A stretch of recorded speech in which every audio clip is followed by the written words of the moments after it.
Bom, pessoal, olha que vídeo interessante mesmo. O que está acontecendo nessa cena? Um tigre passeando na mata, né, em estado natural, lá na região onde eles habitam, lá na Índia, né?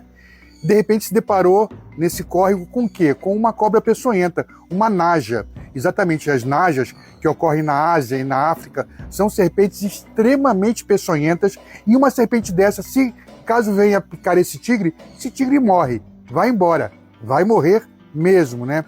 Então o que acontece? Um tigre selvagem tem total noção que essa naja é um perigo para ele, tanto que vocês percebem que ele fica titubeando, fica ali, né, olhando aquela cobra e fala: opa, não vou passar por aqui não, porque se eu passar por aqui eu posso vir a ter problema.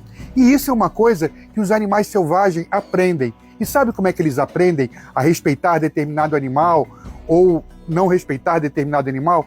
Eles aprendem isso porque quando eles estão jovens ainda, passeando com a mãe em natureza, a mãe ensina tudo isso para eles, que animal eles podem atacar e que animal eles têm que evitar por causa de perigo. E assim se faz um animal selvagem totalmente adaptado a viver no ambiente onde ele nasceu, porque ele sabe dos riscos que o ambiente pode vir a oferecer. Então, por que eu estou falando isso? É muito lindo saber que esse tigre teve um aprendizado com a mãe dele, e foi um aprendizado tão importante que ele está preservando a sua própria vida, tomando aquela cautela toda porque ele se deparou com uma serpente, e ele sabe que pode vir a ser um perigo para ele. E aí, pessoal, tem muita gente, principalmente essas pessoas ambientalistas, mas esses ambientalistas que ficam no teclado de computador, falando um monte de bobagem sem ter o menor conhecimento de causa, falam assim, quando vão no zoológico: ai, que absurdo, por mim esse animal tinha que ser solto de novo em natureza. Tem que pegar esse tigre que está aí e soltar na natureza, é um absurdo ele preso. Gente, a maioria dos tigres que existem em cativeiro hoje, principalmente aqui no Brasil e na maioria dos zoológicos do mundo, já são gerações e gerações de tigres nascidos em cativeiro, que jamais teriam tido esse aprendizado com a mãe em natureza para saber qual animal deveriam evitar, qual animal não deveriam evitar. Ou seja, um tigre nascido em cativeiro, se for solto em natureza, vai ser fatalmente picado por uma serpente, porque ele não vai entender que essa serpente pode vir a ser um perigo para ele. A mãe dele não ensinou para ele nasceu em cativeiro, não é? Mesmo assim, alguns tigres que porventura vieram de natureza, alguns tigres jovens que foram capturados em alguns zoológicos de fora aí, por N razões, se chegaram muito jovens também em cativeiro, eles não tiveram essa chance desse aprendizado. Então, fatalmente morreriam em natureza porque não saberiam se defender dos perigos que a natureza oferece para ele.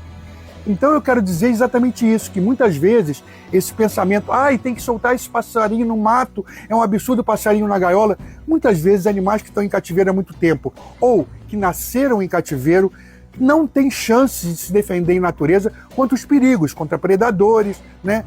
O que deve se comer, o que não deve ser comido, né? Então, essa aí é uma prova típica que eu queria mostrar para vocês de um animal nascido em natureza que sabe respeitar totalmente o ambiente onde ele vive, sabe evitar animais perigosos, né? Porque eles aprenderam com a mãe, tiveram esse aprendizado com a mãe, né? A mãe andando na frente e aqueles filhotinhos atrás, ela se deparando com uma naja, ela vai recuar, eles vão ver que ela está recuando e vão aprendendo aos poucos os perigos da floresta. Já um animal nascido em cativeiro, ou um animal muito jovem que foi parar em cativeiro e cresceu em cativeiro, não tem a menor chance de sobreviver em natureza. Por isso que a reintrodução de animais silvestres nascidos em cativeiro, em natureza, né, reintrodução deles em natureza, desses animais que são nascidos em cativeiro, é praticamente impossível, porque eles não tiveram um aprendizado importantíssimo, que é essa fase de filhote junto com a mãe, que ensina para eles tudo que eles devem saber. Entenderam? Então, não é maldade. Muitas vezes o pessoal tem que tirar esse tigre daí, é um absurdo. Não! Tigres que hoje existem em cativeiro, em zoológicos, né, mesmo em santuários, são animais nascidos em cativeiro e que não têm a menor malícia de como sobreviver em natureza. Por isso, é praticamente impossível devolver esses animais para a natureza. Então, eu reforço, animais nascidos na natureza, criados por sua mãe, têm todas as estratégias de defesa para sobreviver no mato. Já um animal de cativeiro jamais conseguiria. Por mais que seja um tigre enorme, potente, musculoso e forte, em natureza ele não teria a menor chance. Tá certo?